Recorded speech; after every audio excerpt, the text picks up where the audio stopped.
guys, Will here with W.T.F car reviews, and today we're going to be reviewing the all-new 2023 Kia Telluride SX. And huge thanks to Malik at Regal Kia in Lakeland, Florida for making this review possible. These guys have an impressive dealership. I'll leave a link to their inventory below, and if you're looking for a new car or SUV in the Tampa Lakeland area, I would definitely recommend checking these guys out and ask for Malik. And as most of you guys probably know by now, the Telluride has been the larger mid-size three-row SUV sold by Kia since 2020, quickly becoming one of the best sellers in the segment.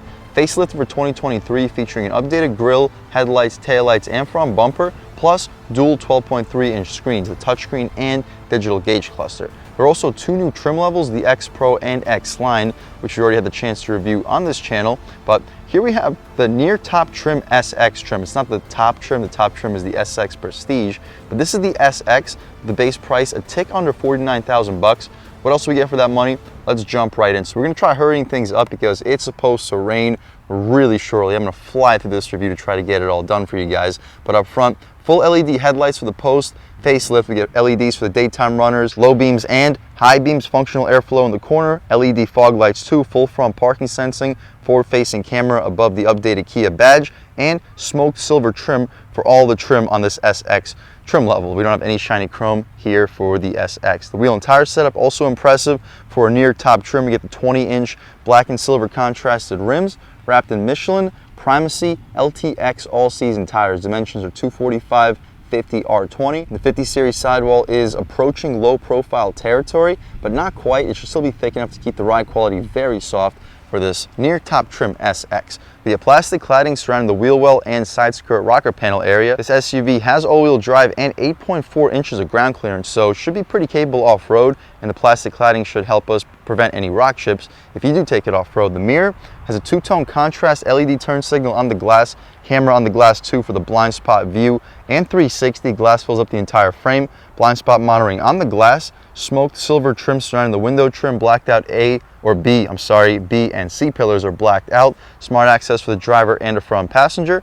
The window sticker, we can take a quick look at this 2023 Telluride SX V6 with all-wheel drive. This dawning red metallic paint color is beautiful. Unfortunately, it's about to rain in Lakeland, so it'll be almost impossible to pick up this metallic, but it's a beautiful color. Black interior, standard features for an EX all-wheel drive. You can pause, take a look, and on top of all these standard EX features, for $47,490 for the base price, we get a rear sunroof, LED fog lights, parking sensors for the front, highway driving assist 2, parking collision avoidance assist for the reverse, surround view and blind spot view monitor, Harman Kardon surround sound audio, which has about 630 watts. It's a really good sound system. 12.3-inch supervision cluster, I guess that's your digital gauge cluster. Second row captain's chairs with 2 seats, upgraded power driver seat, memory seat, smartphone digital key, and home link. Options include this $495 beautiful paint color, $210 for the floor mats, $115 for the cargo tray, $1,335 for the destination. Totals us out a tick under $50,000. Good on gas, over 20 mpgs with all-wheel drive. That's impressive. Mid-size three-row SUVs with all-wheel drive very rarely see over 20 mpg. Silver smoked roof rails too. Hopefully you pick up the dual panels of glass for the moonroof right up top. Out rear, the gas cap is a push to open, no easy fill. Easy fill would be expected, but again, not a big deal. You can simply just unscrew your own gas cap. The same rear wheel and tire setup. It has a nice stance. These 20-inch rims, black and silver contrasted, and wide, beefy 245 wide tires. I'll take a step back. Hopefully you can pick up the side profile. I'm really liking it. Out rear, updated taillights, full LEDs, turn signals and reverse lights are all LED too. Full rear parking sensing. Shout out Regal Kia in Lakeland, Florida for making this review possible. Telluride badge out rear, no Telluride badge up front. That's new also for 2023. 4X for all-wheel drive in the right corner. Tow hitch, I believe the SX can tow 5,000 pounds. The X Line and X Pros can tow 5,500. Dual exhaust tip, I kind of wish we had single outlets on both sides, but let's fire up this 3.8 liter V6 and hear how she sounds.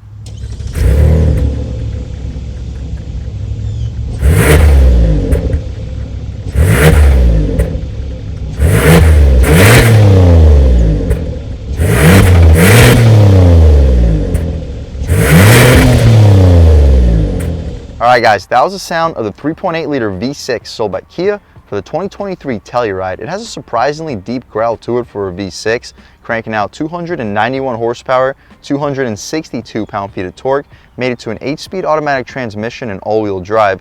You can expect 0 to 60 in under 7 seconds. I believe Car and Driver tested it at 6.8, which is really good for a luxury SUV in this price point, especially one that starts well under 40,000 bucks. But what you see is what you get. Aluminum stick connecting the strut towers. The struts are appreciated for the hood. We can shut this thing right up.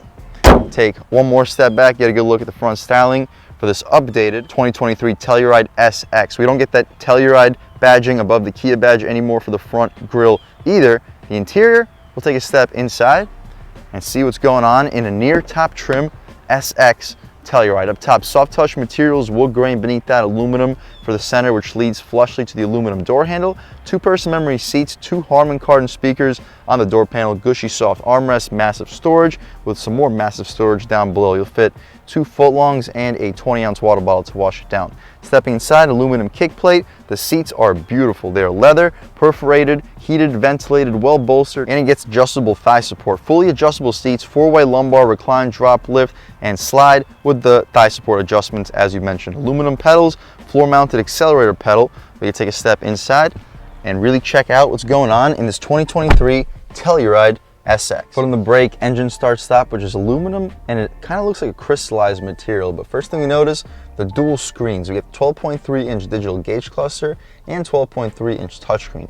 The steering wheel is thick, very similar to the Sorento. However, we have 3 spokes on the bottom. The Sorento only gets 2. Solid 9-3 or 10-2 bolstering notch. 9-3 feels great in your hands. As I mentioned, 3 bottom spokes. The center area, the horn has faux stitching, rubberized horn area. The horn itself, pretty aggressive sounding horn, just about the same as the Sorento. To the left side, or on the left side of the steering wheel, voice commands, AM, FM, and Sirius, volume, and skip controls. Beneath that, you can answer and hang up your phone calls, favorites. On the right side, this adjusts your digital gauge cluster and infotainment little center stack area. I'll show you guys in 1 second. Hill descent control, steering assist, and radar cruise control too. The adjustments for this gauge display, we're currently looking at advanced safety features. You press the button one more time, drive info, trip A, trip B, sensor fueling, accumulated info, auto stop, and a digital speedo. Turn by turn with a compass when the GPS isn't hooked up. And we have a power distribution indicator for the all-wheel drive system. We also get a tire pressure monitor. You gotta be driving to see the tire pressure. My personal favorite to look at all times would probably be this compass and turn by turn screen. We're currently in comfort mode. In comfort mode, this is the gauge layout. We can transition into sport. Okay, sport, and everything gets a lot more aggressive. This is smart mode, just about the same as comfort. Eco, nice, and snow mode. We'll start the review off in comfort, transition to sport, just to see what the differences are. That's a good idea of what you would get for this digital gauge display. No paddle shifters here. On the left side of the steering wheel, we have our hill descent control, interior brightness, trunk release, and our traction control, which you can disable, fuse box, hood latch release, and you can get one last look at your pedals. Tilt and telescoping steering wheel is not a power tilt and telescoping. We have auto headlamps, fog lights, and auto high beams. No auto rain sensing wipers. That's unfortunate. I would expect to see that here on an almost top SX trim.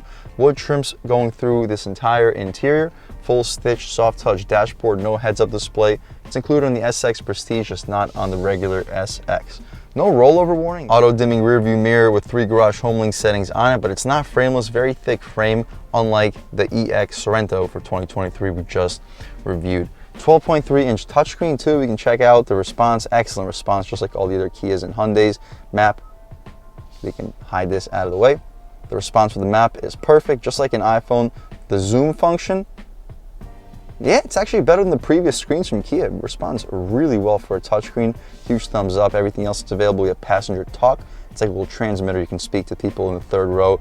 It'll hear you a little bit easier. Radio, media, Kia Connect, notifications, and user manual. That's about it though. My personal favorite to look at all times would be the map, so we'll leave it there. There we go. Beneath that, more wood trim. Air vents, we get 3 of them for the center and an additional one on the side. Shortcuts if you don't want to go through the touchscreen. The volume dial has a pretty satisfying resistance to it. Heated and ventilated seats. Tri-zone automatic climate control. You can control the rear climate from the front. And a piano black outlined little center area. We can push it, open it up. Unfortunately, it is piano black. I would like to see more of that wood trim continue to prevent more fingerprints. We have a USB-A, USB-C port, and a 12-volt. Good spot for a radar detector. Wireless charging pad, a little bit of storage outside of it. We mentioned the heated and ventilated seats. The gear selector controls the 8-speed automatic transmission. Backup camera, great resolution, guidance lines and trajectory with a great resolution for the 362, also with guidance lines and trajectory. We can back up a little bit. We'll see if it transitions to a front camera once we put it into drive.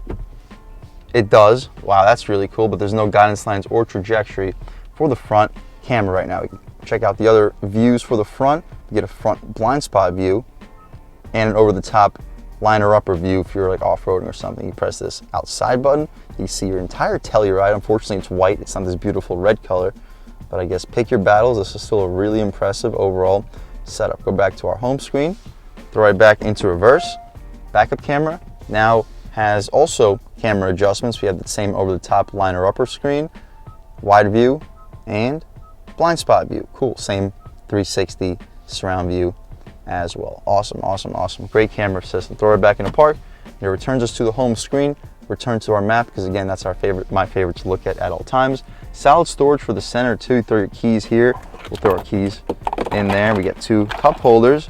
Interesting shape with these pushy things. I'd expect you to fit 12 or 16 ounce water bottles with no problem. Drive mode select, we have comfort, sport, smart, eco, and snow mode, and a center differential lock for the all-wheel drive system. Auto start stop we can disable for the purpose of this review. Auto hold for the electronic parking brake. We can check out our camera at all times simply by pressing the button. Press one more time and we return to the map. You can turn off your parking sensors if you would like to for one reason or another. Nicely padded leather armrest, we can open it up. The storage space is impressive, just like the Sorento we reviewed. You'll stack up 3 or 4 iPhone Pro Maxes in here with no problem, possibly 5 or 6. We have an additional USB-C port in there. And I expect you to fit a 6-pack of 1-liter bottles of soda in here with no problem. You may be able to fit a 2-liter bottle. It's very deep, very wide, solid size for the console. The glove box, we can open it up. It's damped and lined with felt. I'd expect you to fit 20, 25 license plates in there. You'll fit a pair of shoes with no problem. You may be able to fit a 3rd shoe. I wouldn't expect you to fit 2 pairs, but 3 shoes may be able to fit. We get a sunglass holder, nice. The interior light is LED, and of course a moonroof. You can open it up, open up both panels by just simply double clicking. The glass opens up front, but only the shade opens out rear, to be expected. I've actually never seen a rear opening glass. See if the front goes out any further. It does not. It doesn't go out to the end of the front row, but just about to the end. We can poke our way out of here. It's an okay day today in Lakeland, Florida. It's cloudy, about to rain, but it's only 65 degrees, so certainly no sweat coming from me today. We can shut this moonroof up. We'll leave the shade open, so when we hop out back, you can see how much light is brought into the cabin. But that's about it for the front seat, guys. Hopefully you have a good idea. Harman Kardon sound system loaded with nice features and a base price under 50,000 bucks. Even after destination, this car is under 50,000 bucks, as you see right there at 49,645 out rear. We'll check out the quality of these materials. Up top, still soft touch materials. We get a rear sunshade, aluminum running through the center of this door panel, aluminum door handle too. Wood trim for the center, gushy soft armrest, auto one touch, even out rear. 2 speakers for the Harman Kardon sound system, solid storage. You'll fit a foot long or a 20-ounce water bottle. I wouldn't expect you to fit both since the cup holder runs through the center. Another aluminum little kick plate as we step inside. The rear seats are still leather. We get some quilts for the bottom and back portion. 4 quilts for the back, 6 for the bottom area. They're not heated or ventilated like they would be for the SX Prestige trim, but they are still super comfortable seats. We'll take a step inside. Legroom wise, I'm a little bit over 6 feet tall, sitting behind my seat settings, and I still have a ton of space, at least 5-6 inches before my knees start to touch. I'll see if it slides any further back. It does, about an inch back. Massive space. I'm not quite sure what this would hold, but we get mat pockets behind both of the front seats, cup holders, 12-volt, and 3rd zone climate control. You can turn it on, adjust the temperature, and all that. No heater or ventilator rear seats like you would get from the SX Prestige, as we just mentioned. The interior lights are LED. Hook for a suit or a dress. Air vents blow directly into your face. But what you see is basically what we get. Headroom, I have at least 2-3 inches of headroom. If you're under 6'6", 6'7", you're not gonna have any problem sitting in this back seat. 2 sunroofs too. It's tough to see how much light they bring in because it's really not a sunny day today in Lakeland, but you can take my word for it, they are really large, especially this back panel. It's probably really cool to see from the 3rd row. And speaking of 3rd row, let's hop back there. All right, we got the 3rd row seat up. Unfortunately, I'm going to have to put it back down before we leave because that floor mat is just about ready to fall out of the trunk. But taking a step inside, I like these little floor plates, so it's a lot easier for me to actually get back here Compared to the Sorento, it's definitely easier access of a third row. It's more spacious, but really not by much. Headroom-wise, I have about an inch more of headroom compared to the Sorento third row. Legroom is comparable though. This is what you'd be looking at in the second row, which it's nice legroom. Overall, this is a spacious vehicle. You get about an extra 2-3 inches of overall rear passenger legroom over the Sorento. USB-C port, the Sorento only gets a USB-A port, and we get 2 of them on both sides. Air vents too that blow directly into your face. The Sorento does not get that. It's an impressive amount of space, and we get a great view out of this moonroof, but as you see, those clouds are getting dark. We got to hurry this part of the review up. Plenty of space. We can press this button one more time. Seat shoots forward, poke our way, or just make our way out of here. You can fold the third row seats down by pulling this bottom latch, and boom, comes right down, right back where it was. Unfortunately, the headrest is still up. There we go. Now it's hidden away. Put these second row seats right back where we found them. Hop out into the cargo area. Underneath, I believe the U is a button for a power opening tailgate. I believe it's a smart tailgate too. Massive storage. We have at least an extra foot in length compared to the Sorento. The wheel well cutouts are pretty large, at least for the left side and the right side, not the largest. I'd still expect you to fit a golf bag horizontally. You'll definitely fit it diagonally. 12 volt power folding second row seats. That's appreciated, and we get some secret storage down below too. If you're going to keep the third row seats up, I'd recommend removing this entire tray, and you get an additional 2 or 3 cubic feet of secret storage underneath this tray, which is nice, especially if you constantly have the third rows up. Put this right back where we found it. You fold the second row seats down, I'd expect it to fit up to an 80, maybe 85-inch TV back here. Really spacious vehicle. You drop this tailgate down by pressing the button. It gives you a couple seconds, so you don't have to worry about getting doofed in the head when you got grocery bags in your hands. But overall, it's a nice vehicle. I can really see why the SX is one of the more popular trim levels to go with the Telluride. With just about every safety feature you could possibly want or need. If you need the heads-up display, if you need the heated and ventilated second row seats, you can go with the SX Prestige, which is only a couple $1,000 more than the SX. So the value is definitely there. But this SX trim is still loaded with features with a sub $50,000 base price, the sub $47,000 or $48,000 starting price. This is a killer bargain with all-wheel drive. As far as performance, let's take it out for a drive. All right, guys, now we're just about seeing everything we need to see with the inside and outside of the all-new 2023 Kia Telluride SX. Let's take it out for a drive. About half throttle. Quick shifts. There's not a whole lot of low-end torque, but once you cross about 3,500, this thing starts to pull well. No paddle shifters, and the steering has pretty good heft, even in comfort mode. It doesn't feel any lighter than it felt in the Sorento and Sport, which that was one of my only complaints about the Sorento, is that the steering just feels a little bit too light. But here it doesn't feel light at all. We try a little highway passing power on the gas. Okay. It gets there. It's not going to blow you away in terms of speed. We try out a real world turning radius, and here you have it. Those are your blind spot view cameras that we mentioned before. We'll try a little high speed turning radius too, see if there's any serious body roll. The body roll is very limited. Turning radius is very sharp on the gas. Ooh. Nice. It looks like a good opportunity to try out an acceleration off the line, and I'll catch right back with you. All right, guys, off the line. Ooh.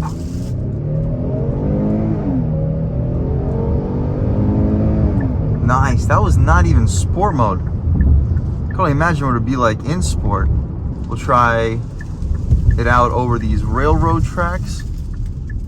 Steering feels so much better than it did in the Sorento. I was not expecting that. Throw it into sport mode. The throttle immediately gets more sensitive. Steering feels about the same. Ride quality is good. It's not quite as good as the Palisade, but it handles a lot better than the Palisade. So trade-offs, has the same wheelbase. Throwing it in. Woo.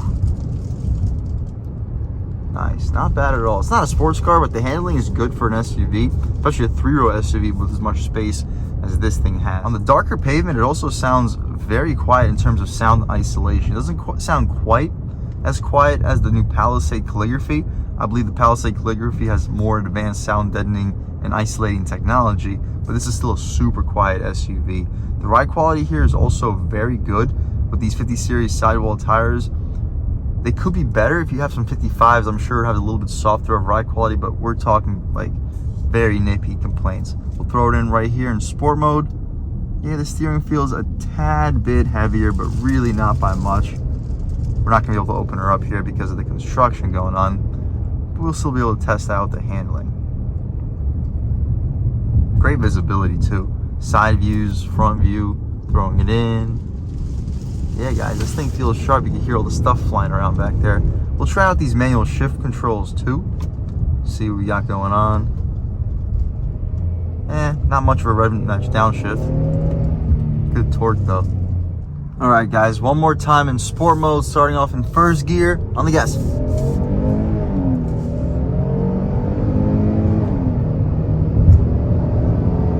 Yeah. Don't have to push it a whole lot farther than that, but this thing can get up and go. We can take it out of sport mode, throw it back into regular drive and comfort mode. We don't have to push it a whole lot farther than that. The steering gets lighter, but even in comfort mode, the steering has a decent heft to it. Very solid feeling vehicle. If you're in the market for a 3-row SUV, you want a little bit more space compared to something like a Sorento or even like an Acura MDX or a Mazda CX-9. I'm telling you, check out the 2023 Telluride. This thing is really impressive. Check out the Palisade too. They sit on the same wheelbase and they have differences here and there. The Palisade is a little bit nicer, in my opinion, of an interior, but I personally prefer the screens that we get here from Kia. I prefer the cameras that we get from Kia, and I prefer the seats that we get from Kia compared to the limited Palisade as well.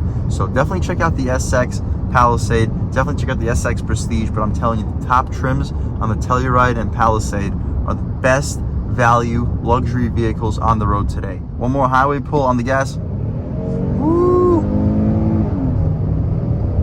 Nice, but again, you're looking for a mid-size 3-row SUV or just 3-row SUV in general with space, with luxury and features, and a base price well under 50,000 bucks. I would definitely recommend checking out the 2023 Telluride SX. And a big thanks to Malik at Regal Kia in Lakeland, Florida for helping make this review possible. I'll leave a link to her inventory below, and if you're looking for a new car or SUV in the Tampa, Orlando, Lakeland area, I would definitely recommend checking these guys out. And that's from Malik. And huge thanks to all of you for watching. I had a great time making this video. If you're new to the channel, please subscribe. If you've already subscribed, thank you so much. You guys know the channel is just not possible without you guys, and I really appreciate the constant support. But again, if you haven't subscribed yet, please subscribe. Leave a like too. It really helps me out the YouTube algorithm. That's how these videos get promoted to new people. Leave a comment. Let me know what you like. Let me know what you don't like. Leave a comment. Let me know if there's any specific cars, SUVs, or trucks you want to see reviewed on this channel, and I'll definitely try getting those videos for you ASAP. But other than that, again, thank you so much for watching, and I hope all of you have a great day.